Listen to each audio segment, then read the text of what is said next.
boa noite. Muito obrigado, Sra. Professora Helena Vilar. Saúdo também todos os membros que estão na mesa e que exprimem a instituição a que o nosso centro pertence, como também as instituições com as quais, neste momento, nós iremos celebrar uma cooperação que não é simplesmente festiva, tem essa dimensão, mas que é de trabalho com uma dimensão de médio e longo prazo.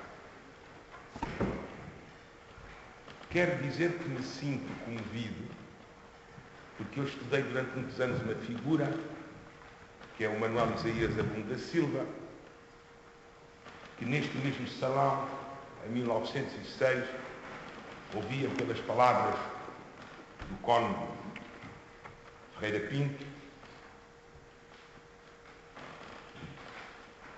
uma designação que era o de ele ser, com o Conde Samudães e com o professor Sousa Gomes, referências para o debate que o mundo católico pretendia ter na sociedade daquela época.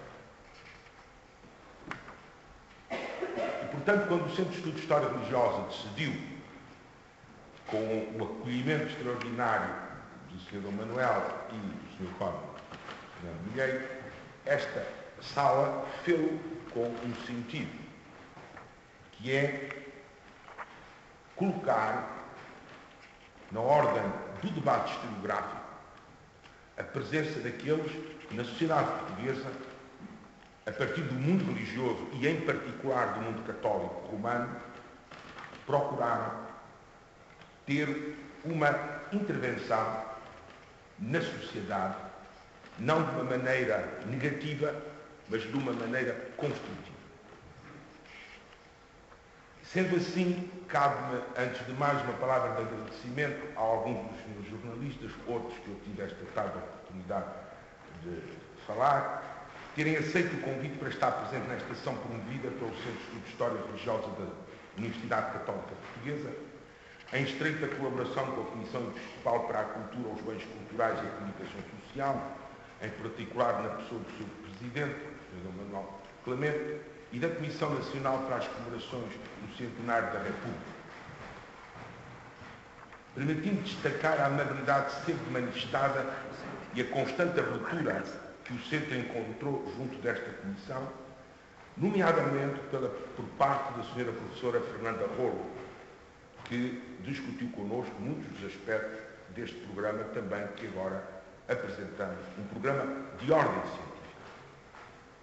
Saúdo também todos os colegas da Universidade Católica e de outras instituições universitárias e que, com a sua delicadeza e cooperação habituais, nos honram com a sua presença e solidariedade nesta ocasião.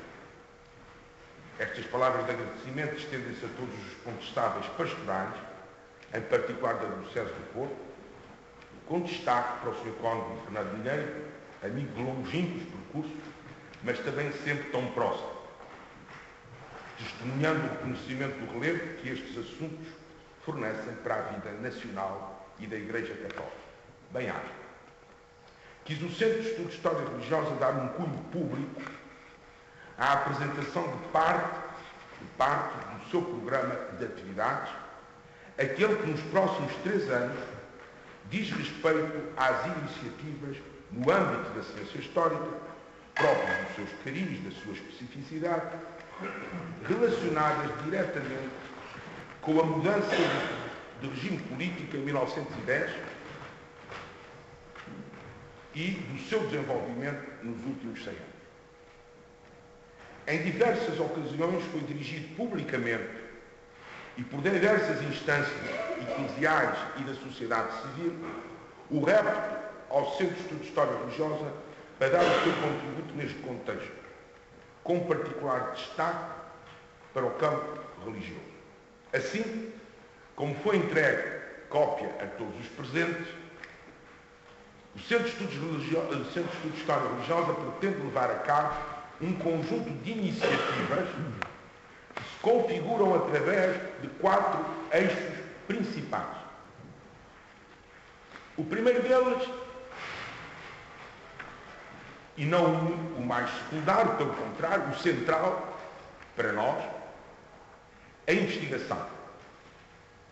O Centro de Estudos de História Religiosa procurou ir pondo de pé um pequeno grupo, uma pequena equipa, centrada bastante em jovens investigadores, mas também potenciando todos os seus membros, que trabalham particularmente na área contemporânea, para levar a cabo a execução de encargos bastante difíceis, que é o revisitar uma série de arquivos, de fundos, sem os quais não se pode, do nosso ponto de vista, participar de maneira significativa naquilo que é o projeto da excomemoração terrestre no campo científico. 2, o segundo eixo, a publicação de estudos e de fontes documentais inéditas. Queremos que nos próximos 3 anos, até pelo trabalho que já tem sido feito nestes últimos 3 anos, há mais 3 anos que estas ideias vêm sendo amadurecidas, e por isso ficamos e desejamos muitíssimo que a Comissão Nacional para as Explorações tenha acolhido estas nossas intenções, algumas delas em curso, são a publicação de fontes de documentais inéditos. O terceiro ponto, e se inicia no próximo dia 7 de maio, em Lisboa, na Universidade Católica, é um seminário que nós chamamos continuado, isto é, até 2011, realizar-se-ão de 2 em 2 meses uma sessão que lhe que pretende fazer o balanço historiográfico sobre uma temática geral que é religião, cristianismo e republicanismo.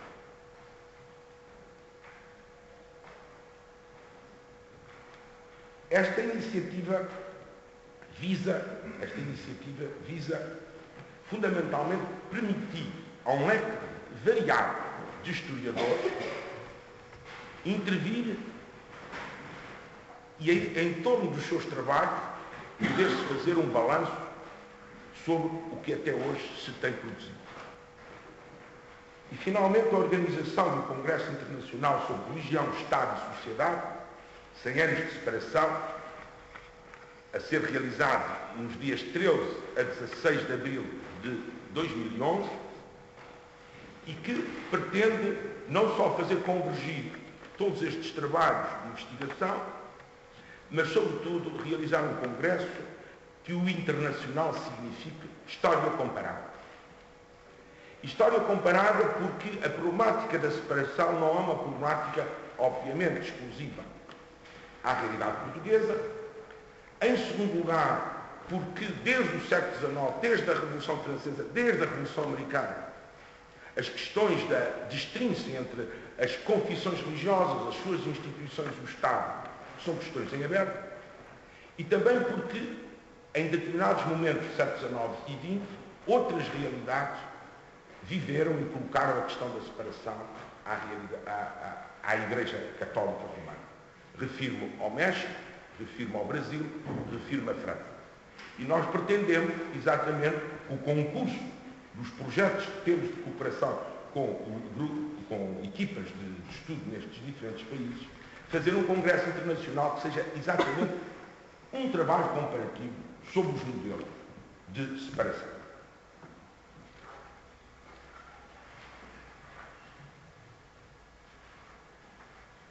Têm todos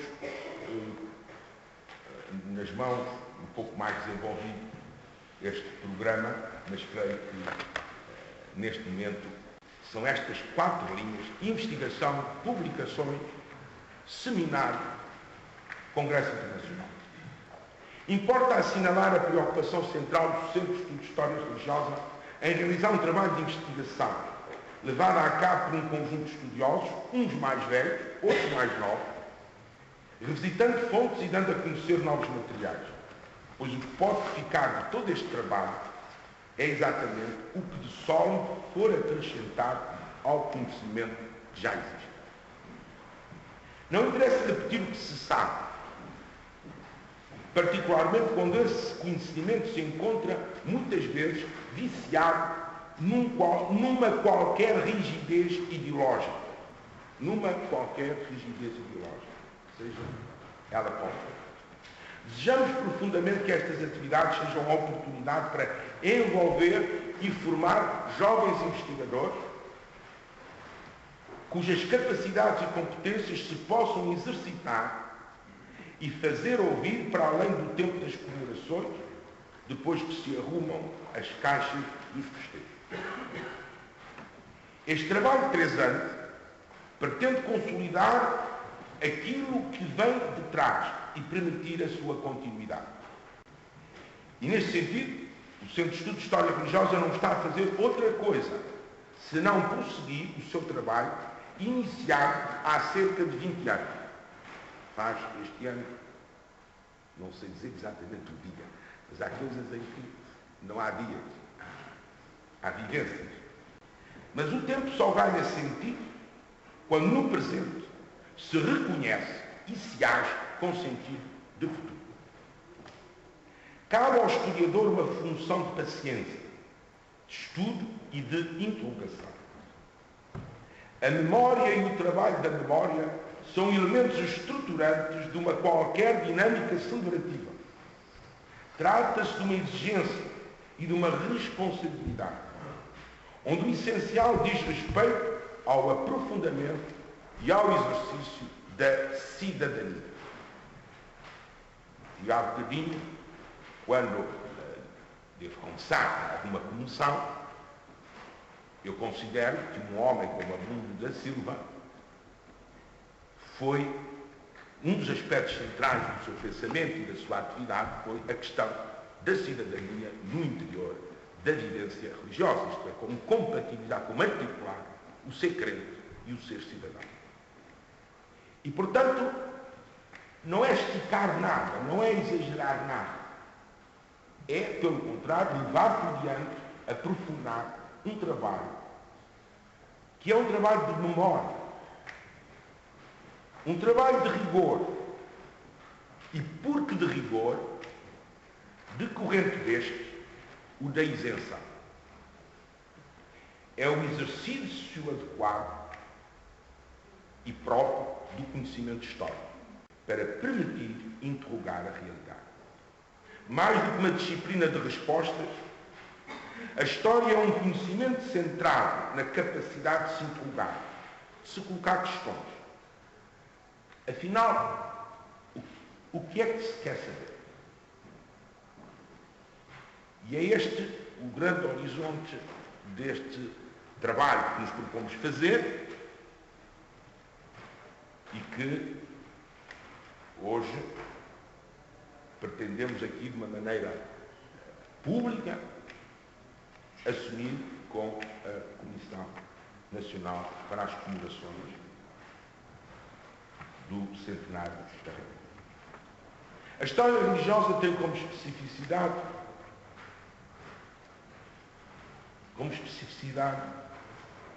o seu próprio ponto de partida.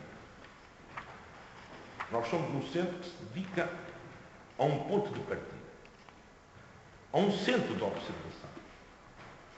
E esse ponto de partida e esse centro de observação é a composição e a projeção do fenómeno religioso na análise e na elaboração do discurso historiográfico sobre a sociedade, nos seus vários níveis de realização. Partimos do religioso para fazer história. O Centro de Estudo de História Religiosa tem como objetivo o estudo da história. A história religiosa diz respeito ao estudo dos estratos do fenómeno religioso na sua organicidade e no seu conteúdo. E enquanto modelador da dinâmica social, bem como compreender a sua própria e constante reordenação e recomposição.